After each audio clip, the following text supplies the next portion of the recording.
All right, it's another episode of Headliners. It's April 12th, 2019. Today we're talking about, whatever. Today we're talking about a little bit of Office Space. Adam Sandler's in the SNL, and we're going to talk about a bunch of Disney stuff coming out. So let's get into it. Ladies and gentlemen, can I please have your attention? I've just been handed an urgent and horrifying news story. I've seen 3 movies in my life. Bridge on the River Kwai, Patton, and Herbie Fully Loaded. You serious, Clark? I always thought, is that your thing? You come into a bar, you read some obscure passage, and then pretend you pawn it off as your own. Oh, I'm sorry. Did I break your concentration? Did that go the way you thought it was going to go?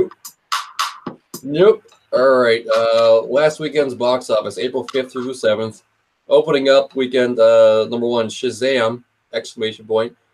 Opened up at $53 million, which is kind of disappointing considering it's a $100 million budget. Number 2, Pet Sematary. We're coming at 24.5.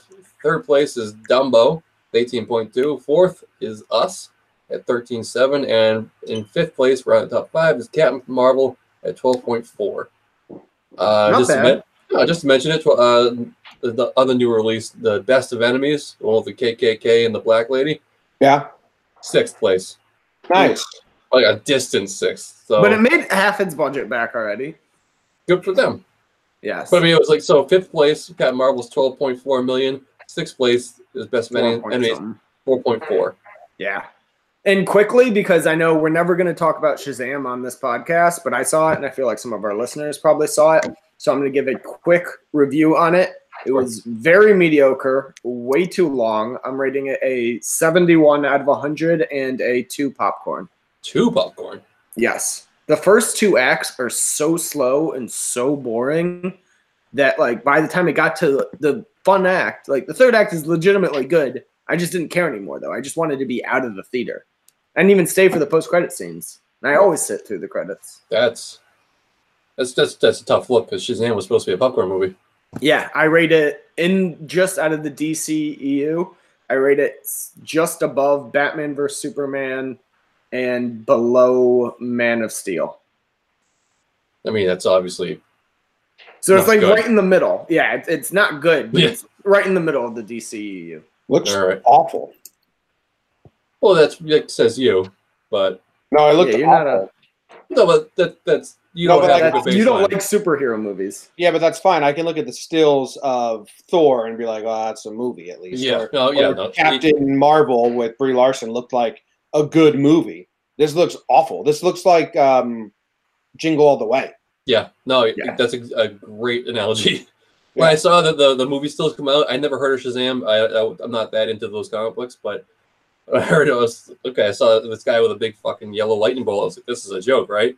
Well, that is like part of the bit of him because he's a 14-year-old kid who gets these powers. Yeah, so Shazam's supposed to look like how a kid would imagine a superhero looks.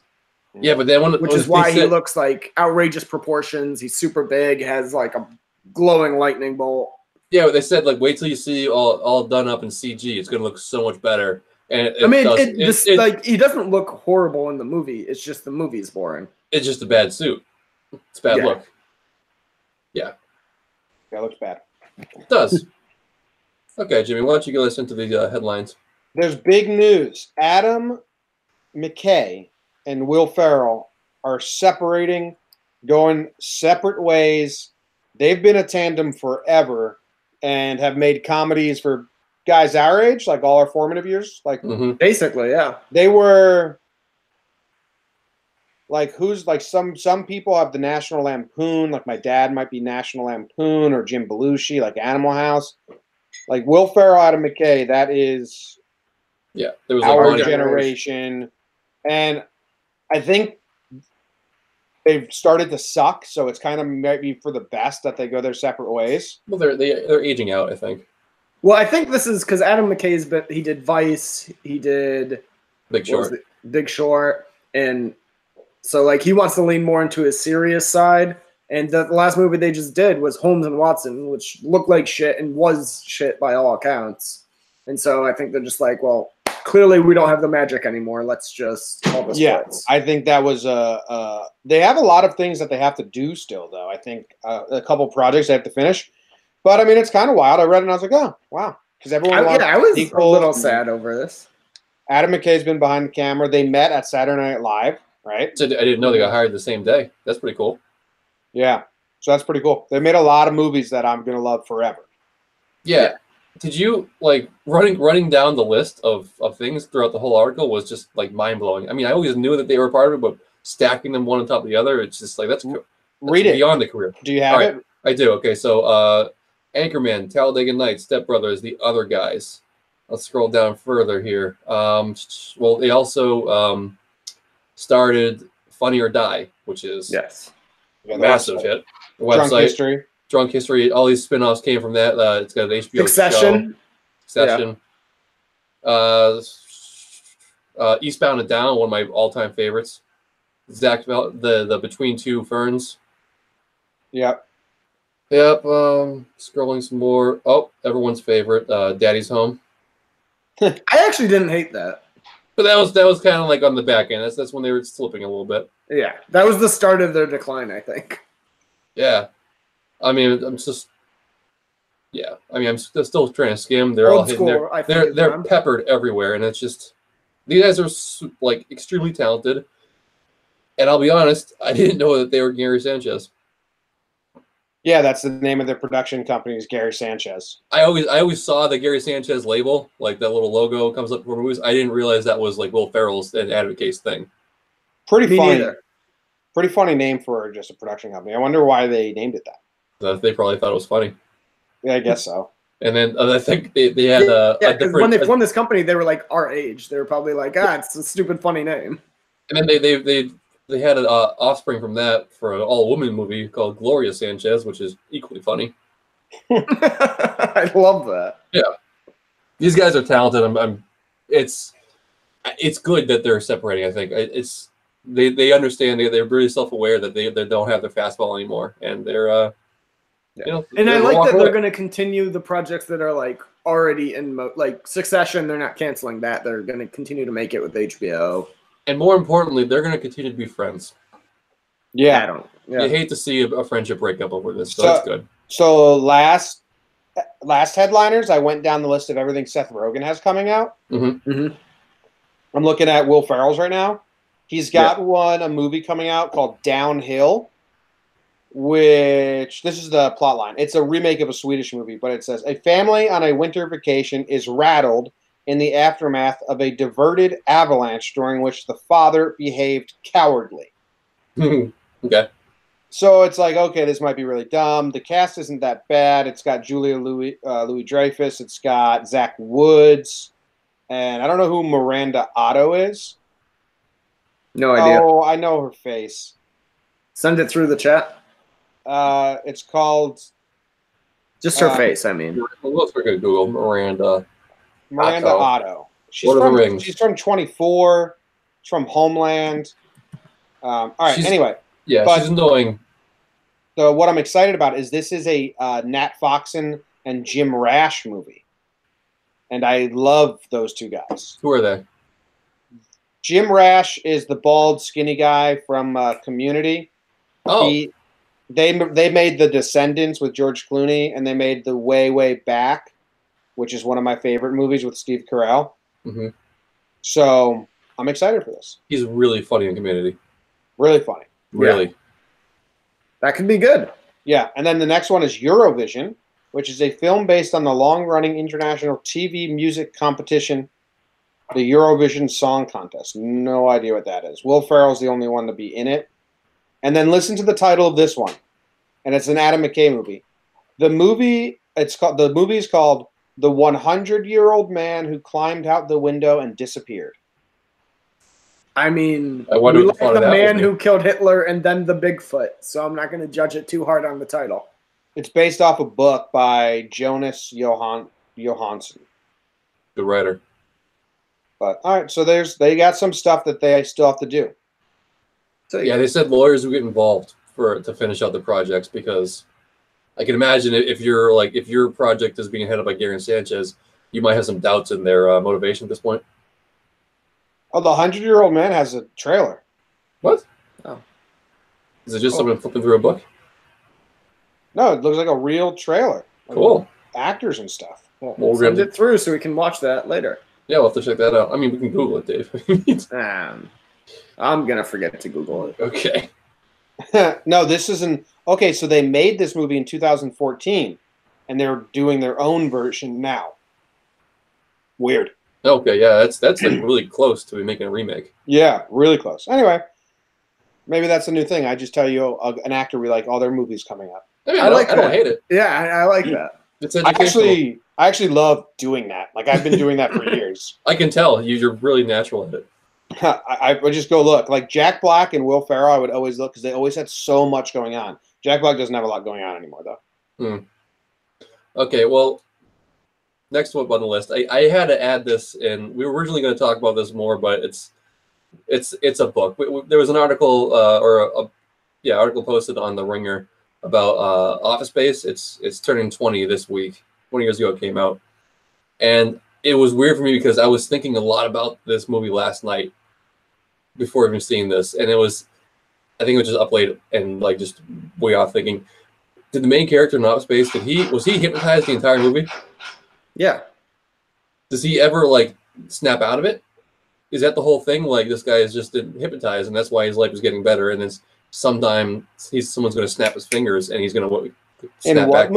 In Office Space? Yeah. I haven't watched Office Space with an adult brain, so I watched it when I was in high school, so it didn't resonate. Like I didn't care.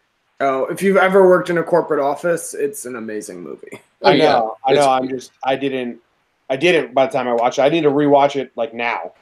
So yeah, I just don't remember if he ever snaps out near the end of the movie. No, he never does. He never does. And is that like supposed to be our message here? Like, is he never going to like snap out of this hypnotism? Is this all fake? I was really tired and awake, so this is the thing to think about. But anyways, The Ringer put out an oral history of it, and honestly, go check it out. It's probably like a 45-minute read. There's a lot in there. But the people who like auditioned for this thing was insane. They originally wanted Matt Damon for the lead. Yeah, I saw that Ben Affleck. There was Affleck. big cast. And the guy who played Lawrence, Larry, the next door neighbor, he went into the audition and he was like, all right, I'm going to play this like I'm Owen Wilson. Because I just saw a movie with Owen Wilson. He was really funny, so I'm going to try and mimic him. And so he's sitting outside, and out walks Owen Wilson before him. So he was like, oh, shit, well, I got to do an audible here. And then he came up with that character on the fly. And crushed it. That character was basically just his character from the Drew Carey show, right? No. Much different. Pretty different, yeah. Just trashier? Way trashier. Way. Yeah, okay. All right. It's like he was pretending to be a wrestler, I think. It I works. don't know. So but also, so Owen Wilson and Vince Vaughn were up for that role, and Billy Bob Thornton. But Billy Bob Thornton was going to get it, but he wanted $5 million for it, and they're like, "Well, that's our entire budget, so get the fuck out." Yeah, I was like, that's not a big budget movie. No, it was actually, and it was also like a major flop when it first came out. Yeah, I was gonna say, I think the biggest star in it at the time was Ron Livingston, and he wasn't even that big. Jennifer Aniston. Wasn't this before? Oh, I guess this was right. This was like mid Friends, so she was. Then. Yes, she was definitely the headliner. Because Ron Livingston was a nobody. Yeah, and when he was what? He's not a draw. Oh, he's not a draw. No, he's not a draw, but he's not a nobody. Like him now. I like him because I love some movies that he's been in, but no one's like, oh, Ron Livingston. No, you're right. No, I didn't really remember his name until like last year. He's always been the Office Space guy who was in Band of Brothers. Yeah. That's how I describe him. Now he's now people will know him as Flagpin from The Man Who Killed Hitler and then the Bigfoot. Mm-hmm. He's always great in what he does. He is. He's just not he's a good supporting actor, I feel like. And what sold him on this was what sold the directors was the fact that everyone was coming in reading the lines like they're miserable, depressed people who hated their jobs. And he said, no, I just wanted to be like, oh, I'm miserable because I'm lucky to have this job. I just hate it and I can't do any better. Which is a different, like a way deeper level of depression. Yeah. So, yeah. Go check it out. Like seriously, read it. I'm gonna read the whole thing. I'm skimming it, but Yeah, It's really interesting. for sure. We'll post a link to it on the site too. So check the Yes. site tomorrow or today, not when you're listening to this, and we will have a link to the site up. Shout out today. But Adam Sandler, former cast member of SNL, is returning on May 4th to host for the first time. And did you guys read the whole thing about this? Yeah, why? He hasn't come back because for so long he felt like he wasn't mentally quick enough to keep up with like younger people who were like that hungry for comedy anymore. And then his stand-up last year that we talked about, we all raved about it, is like what made him, like when he was working on an act for that, is what made him realize like, no, I've still got it when I try hard. He was on Conan's podcast, and it's an awesome episode. I listened to it twice. Mm-hmm. He comes off very much, which is weird because he's made so many bad movies. And the movies are so bad lately that it seems like he doesn't care. He comes off like he truly cares and puts a lot of effort into his comedy. I think that's what he does. Like, he puts effort into his comedy, not his movies. Because he's even said before, he's like, I'm getting paid to take vacations with my best friends. You wouldn't do these? Sure. So, like, I think that level is there, but for comedy, that's what he started out as, and that's what he still loves. I don't know. If he sees himself in that movie, That's My Boy, his comedy was the absolute dog shit. But no, that's not what I'm saying. Like, his I know. stand-up. I'm just saying, like, he was, and stuff like he was that. trying to make people laugh, like, in his character. He's gonna drop those fucking voices. Yeah, they worked well when he was like 20. I don't think he does, though, because in his special, like, he did some voices and it still worked. His special is so good. It really was. I've watched it twice now since we spoke about it, so 3 times total. I mean, that tribute to Chris Farley was a tearjerker. A gut punch at the end, yeah. He's a talented guy. I'm excited to see him on there. I was floored that he has never hosted. You'd think he would have. Well, I'm sure they've invited him back a ton, and he just always turned it down. He had to be mad at them. They fired him. I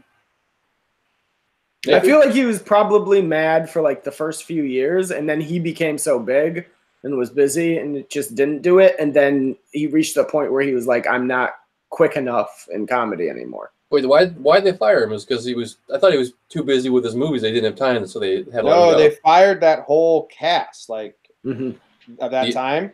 Really? And then they wrote a skit about it, how they were being thrown to the sharks. I think Farley was the only one that didn't get fired. There's one that didn't get fired. I think it was either Farley or Tim Meadows. Yeah. And they were all upset about it because they're all like best friends. Awesome. And they're loved. I don't understand. Yeah. Maybe they weren't loved at the time. Wow, yeah. I don't remember that at all. I don't know why I don't know that. That's crazy. Why would they do that? I don't know. I don't know. All right, I'm going to write that down to look that up. I never watched Saturday Night Live, and I don't like Saturday Night Live, but I like documentaries about like the industry. So I watched the whole documentary about Saturday Night Live, and yeah, they got fired. Adam Sandler still doesn't understand why he and Chris Farley were fired from SNL. That's an article written recently. Maybe he'll talk about it in his monologue. Yeah. I'm trying to find out who came on after them. Like, did they replace him with like Will Ferrell? But that's on the timeline, right? Yeah. It may have been. Yeah, Ferrell and all of them may have been the next. Chris Kattan. I mean, if you fire them for that, like Will Ferrell. Yeah, but the end of the 1995 season saw a huge shakeup in the cast due to overall low ratings. NBC reportedly threatened to fire Lorne Michaels. And then they ushered in a new class of comedians, including mainstays Will Ferrell, Daryl Hammond, Sherry O'Terry, and Chris Kattan. Jim Brewer. Those are all monster names, too. Yeah, especially for back then. Yep. Tim Meadows. Yeah. He was the one that was a holdover. Cool. That's some fun facts. Yeah. So he told Norm Macdonald on Norm's show that he was never interested in ever returning to SNL because he got fired. Why should I? He said. Yeah. So why wouldn't you have animosity? Why would you want to go back to the show that fired you? But it's funny because now it's been like almost 30 years. I can understand him wanting to go back to like have a bury the hatchet moment. Sure, but it's funny because Norm Macdonald he hosted 1 or maybe 2 years after he was fired. Yeah. And in his monologue, he was like saying, "Yeah, they didn't want me last year, but they really wanted me right now, so here I am." It's funny. Yeah. This All right. Snowcast is weird. Let's move on to new age shit like Netflix. Ow! Bang my elbow on my table. Netflix is publishing a magazine to chase Hollywood awards. I think this is really smart of Netflix. So Netflix gets pushed back because nobody knows what the fuck is on their site or whatever you want to call it, platform. Mhm. Yeah. No one knows the full list of shows. Nobody knows what new shows are coming out. There's so many websites that have blogs like what's good on Netflix right now, or these things are leaving next month. Make sure you watch them. And it's like not Netflix that's procuring that news, giving you that news. It's other things. So they're making this magazine. I think it's going to be digital as well. It's a journal, they're calling it. And they're just going to be able to say like, hey, this is coming up and this is coming up. And here's the behind the scenes article on this. And here's this actor. And they're going to start promoting their own shows and actors and have full lists of stuff. If they do this right, it's going to be so much better. Because yeah, I agree with you. It's a good idea in theory. I'm just not going to hold my breath and like wait and see how the execution is. I mean, just like what's wrong with the website, man? Magazine to me seems a little off. I mean, its print is not a great time right now. Well, Digital, and remember, this fine, isn't like he said. There's digital for Joe Schmo, us, but I feel like the general magazine isn't meant for us. It's meant for like Hollywood insiders. Okay, it's not meant for us. It's going to have interviews and all that stuff. It's going to be online, John.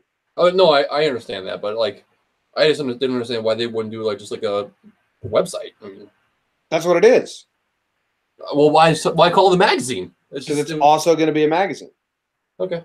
And that's it's like Variety. You can pick up a copy of Variety that has like all these Hollywood insiders, or you can go to Variety.com and read like in-depth shit. Okay, that's what I need. Thank you, Dave. That connects the dots. People are just using the word magazine because it's a weirder headline. Okay, no, because that's exactly. I mean, I put it in here as not an Onion article. I actually was like laughed out loud. I was like, Netflix is making a magazine. LOL. Now it makes sense. Yeah, cool. Netflix is testing different ways to promote upcoming titles to people in the industry and will distribute the publication at events it stages. Last year, the company took over a building in Los Angeles for a month. I think basically Hollywood is sick of Netflix being this big secret on the industry side. Like, we don't know what shows you're casting right now. We don't know what shows you're filming. Like, we have no idea what you're doing because Netflix whole kind of allure has been secretive for the consumer and for Hollywood. They don't want people to know their numbers. They don't want people to know what's upcoming. And everyone's like, this is kind of bullshit. Like, let us help you. Let us work with you. So, I don't know. And they've gotten a lot of crap for not promoting their stars. Like, what's a Netflix show? Santa Clarita Diet season 3 just came out, and I'm a big fan of season 1 and 2, and I didn't even realize that till I was reading a random Reddit comment the other day. Yeah, they're not good at that. Or like Jessica Jones, like that girl didn't go do like any publicist. Yeah. So they've been getting a lot of backlash about that, so they're trying to fix it. I'll be honest though, it was kind of nice. Like I'll go on my Netflix queue and see like, oh, season 3 now available. I was like, oh fuck, that's a nice little surprise.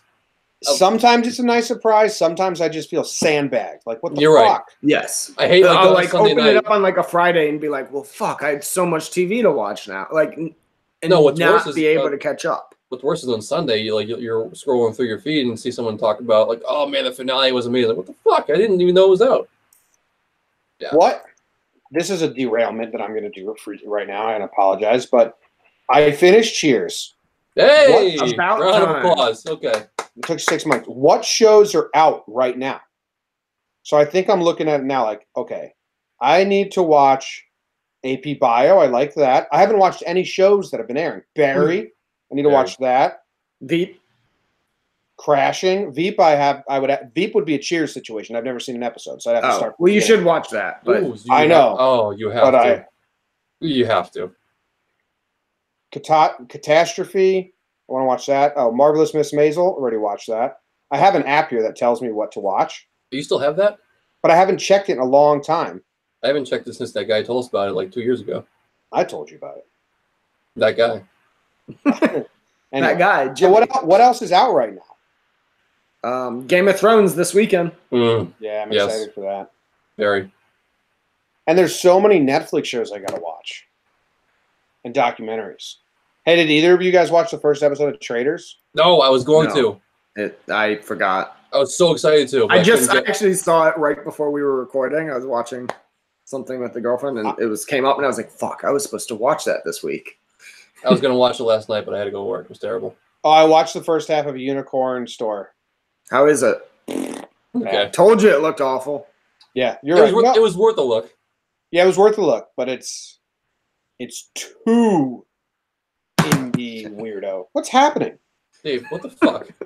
I'm playing with a ball now because I almost threw it at my cat, but then I just dropped it on my computer. Jesus, dude. You're like a cat yourself. Yes. Have you guys watched the Roman Empire on Netflix? No. I guess it's No. in season 3 right now, and I really want to watch that. It's a million things Never I even wanna heard watch. of it. I think Netflix is getting to the point where people, like, it used to be like everyone watched the same thing, but now there's so much shit. It's like, oh, well, pick and choose. Everyone's doing their own thing now. Santa Weird. Clarita Diet was up until season 1 of Santa Clarita Diet. I watched What? up Can you until say the word? what is it? Clarita. Now I can't say it. Clarita, Fuck. right? Clarita. Yes. Okay. Yeah, up until season 1 of Santa Clarita Diet, I watched every season of a Netflix original. I watched every Netflix original. Wow. Dude, that's unsustainable. You can't do that. I don't know if that's true because they have so many. I watched until I gave every Netflix original a shot. There it is. Yeah. Okay. But I think I watched a bunch. Remember, we were blogging, and I had a blog up on my old site that was every I would update it, and I would watch every Netflix original. I had them all graded. It's not sustainable now. They're just crazy. Just they crank out like 6 a week. Yeah. And now I got to read a fucking magazine too. All right. All right. We We're can gonna move probably on. skip. Yeah, I'm going to skip over Kim Kardashian becoming a lawyer because that's just dumb as fuck. We're running long. So Disney, a lot of Disney news came out this week.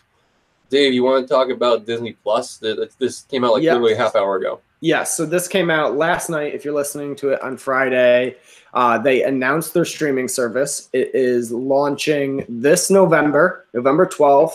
It's going to be $6.99 a month. You're going to have access to their entire back catalog of movies. There also National Geographic shows, also Pixar things. There's going to be the Mandalorian Star Wars show and some of the Marvel shows on day one. And they're going to be adding new original content every couple of months. I'm trying to think. What else was I telling you guys before? Yeah, that's basically it. They're coming heavy for Netflix and the streaming market at a reasonable price. I assume you can lock it in now before they raise it in like a year or so.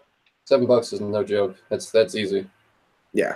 So I think that $7 is worth it just for the new content they've said is coming. But the fact that you get their entire vault too. I mean, on the article from Gizmodo, the very opening, they have the splash of the what the home screen's gonna look like. And of course, it starts off with the Mandalorian, which is Boba Fett. That's going to get every Star Wars fan it's not geeked Boba up. Fett, but it's Well, Boba Fett's on it, right? no, that's a different. We're going to split hairs over this. Yes. Jesus Christ. Okay, Sorry, well, it's not Boba Fett. okay. So there's a guy who looks almost identical to Boba Fett, but it's not Boba Fett. I have a question. Yes. Yes. Does this Disney Vault include all Disney things or just animated Disney things? All, I'm assuming. It's going to be everything rated PG-13 or younger. All the mature things, like the rated R stuff they've done, is going to move on to Hulu eventually. What about, like, Remember the Titans? That'll probably be on there. And Tuck Everlasting? Yeah. Probably on there. Yep. Indian in the Cupboard. On there. Yeah. Airbud. On there. So all the Mighty Ducks, if I want to watch the Mighty Ducks, I'm only going to be able to watch them on Disney streaming now. Angels in the Yes. Outfield. That's bullshit. Big Green? No. I mean, it's bullshit. That's great. It's great. It's all in one spot. They're all leaving Netflix? They were all in one spot. It's called Netflix. Yeah, I know. Yeah, but one the bigger other spot. thing that I forgot, they also said every single new movie that comes out after this comes, like, that's released after this service is launched, the day it becomes available for like home, like you can purchase it at home or rent it at home, it will be on Disney Plus as well. Oh, that's huge. Yo, I am on a list of Disney movies from the 1990s. You're fucking This is insane, man. This is crazy. Check this out. Beauty and the Beast, Newsies, Honey, I Blew Up the Kid, The Mighty Ducks, Aladdin, The Adventures of Huck Finn, Hocus Pocus, Cool Runnings, Three Musketeers, Blank Check, D2, Lion King, Angels in the Outfield, The Santa Claus, Jungle Book, Heavyweights, Man of the House, A Goofy Movie, Pocahontas, A Kid in King Arthur's Court, The Big Green, Toy Story, Muppets, Homeward Bound, James and the Giant Peach, First Kid, D3, 101 Dalmatians, Jungle to Jungle, Air Bud, Rocket Man, Flubber, Parent Trap, A Bug's Life, My Favorite Martian, Tarzan, Inspector Gadget, Toy Story 2. Jesus Christ. Yeah. So it's going to have all that plus everything else they've ever made.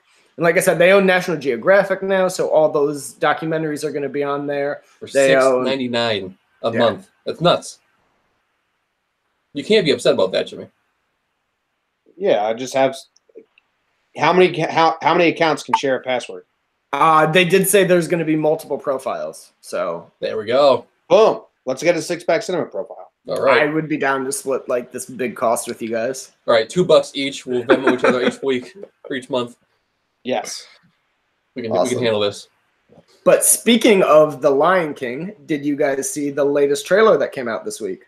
I did. I also saw that you tweeted it out. Good job. I did see this trailer, and the first time I watched it, I was a little weirded out. I think that's the best way to put it. And then today I watched The Lion King, the animated, The Lion King. And then I watched the trailer again, and now I'm very, very excited. Well, did you see the Did you see the video I tweeted out after the trailer that shows the original full trailer for the animated one and the new one? Is it shot for shot again? Shot for shot again. I fucking hate that. We don't need Jimmy's rant again. Let's just copy and paste the last one in there. I hate the same exact topic. Sheehan, how do you like all the trained animals that they used in this? It would have been so much better with trained animals. We can all agree on that, right? You're an idiot. No, but it would have been if it was possible. It wasn't possible. So, it's not possible to have a jungle's worth of trained animals. Well, you try hard enough. Anything's possible. But I'm very happy with how it looks. I'm not sold that the backgrounds are completely CGI. They look really real. It's all CGI. It's weird, man. It's really weird. It's how realistic can they get? It's like Homeward Bound. Very. Like if I have a talking animal, I kind of need it to be a cartoon. I know. You know what I mean? Like when they showed Mufasa talking, I was like, "Oh, this is fucking weird." Like that doesn't look real. A talking animal it looks too real. Yeah, it's so real that it's off-putting. Yeah, they've gone too far.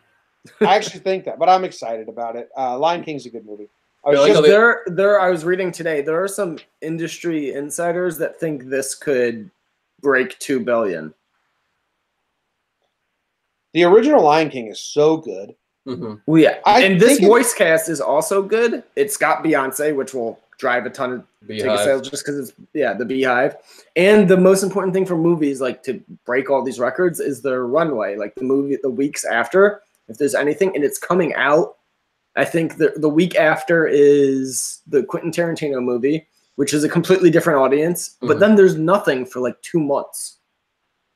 Maybe like Disney's The Kid with Bruce Willis. It was the longest running movie in theaters in the history of cinema. Really? I'm not a fact, just based on my 14-year-old memory. Oh, Jesus I was going to say, what's it called? Dances with Wolves or whatever it is? Yeah. Dances with Wolves. Yeah, that was great. There was one since we've been recording this that we were like, that's still in theaters? That was Crazy Rich Asians. Maybe. It was crazy. They hung around forever. So you're saying, Dave, you said that as soon as Disney movies are released, they will be available on the streaming? Not in theaters, but the day they're like available for you to rent it on Amazon or buy it. Oh, that's not exciting. Well, that's still huge. Like you don't have to rent it or buy it anywhere. It will be on a service you're already paying for. Yes, that's huge. How long is the delay for Netflix and stuff like that? It's like a month. It depends on. Because sometimes I feel like it's not that long. I'm like, oh shit, this is for streaming already. Yeah, but sometimes you go we go through on demand, and you see it's like, oh wow, this is available. Nope. Whatever. It doesn't help. $25.99. It doesn't help us. I thought if they were in theaters and streaming at the same time for people that are paying for the service, it would really help us as a podcast. I was excited about that. It doesn't help us at all. No, it's just an exciting thing if you don't want to spend money renting things and you love Disney movies. Matilda wasn't on that list, huh? That's shocking. I thought that was a Disney movie. Is it? That's not Disney, is it? I don't think so. It's not. That was Paramount. Was Paramount now going to make their own streaming service? Is everyone going to do this? I don't think they have the catalog to do that.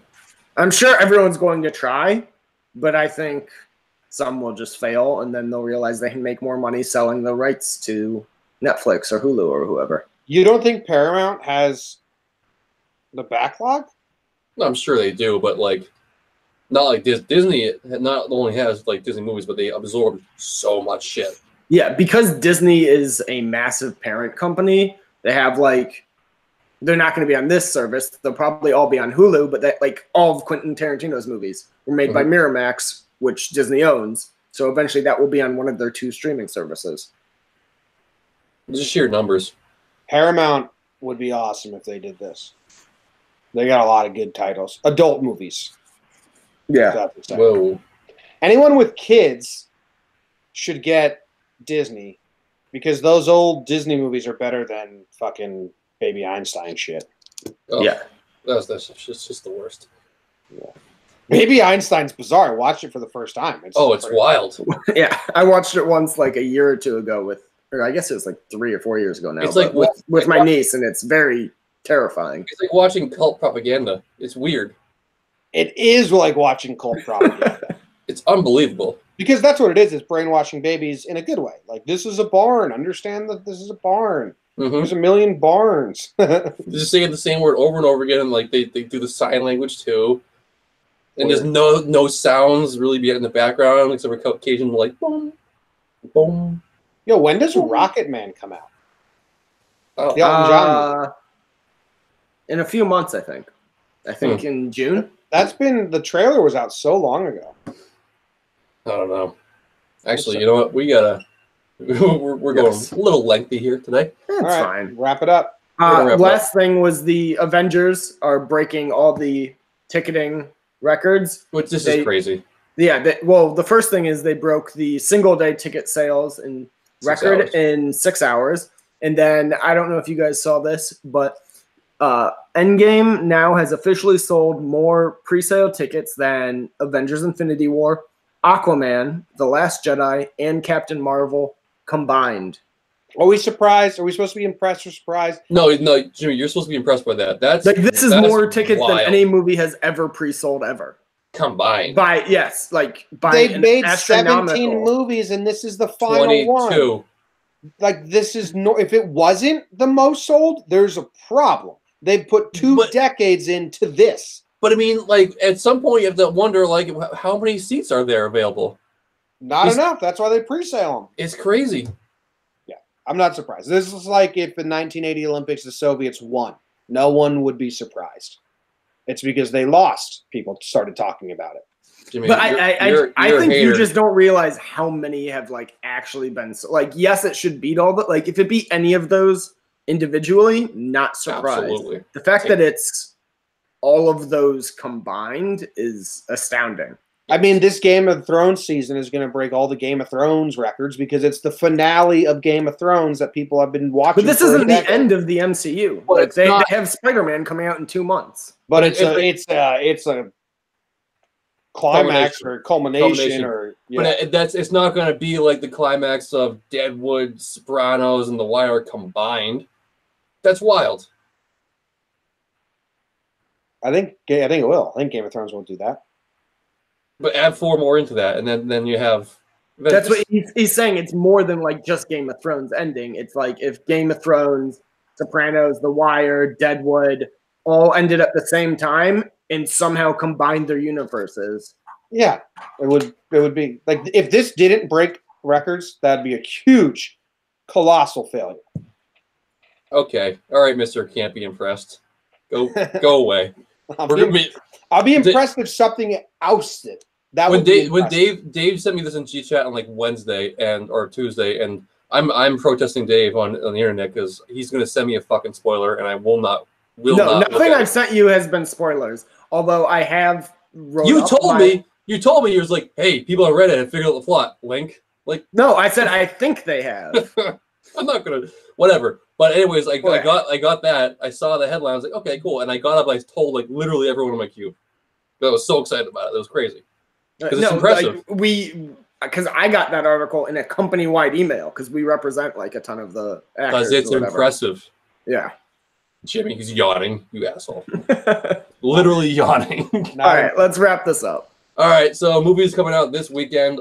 Some movie called After. I looked it up. It doesn't look good. I've never heard of it. It's got a 45%. So who cares? Hellboy's coming out.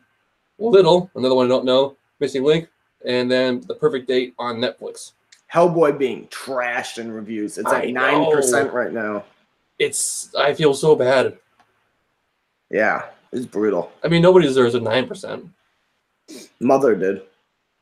We gave him 13. I know. That was too terrible. nice. All right, so on that one, we're gonna leave you, and so check us out on Monday. We're reviewing American Animals.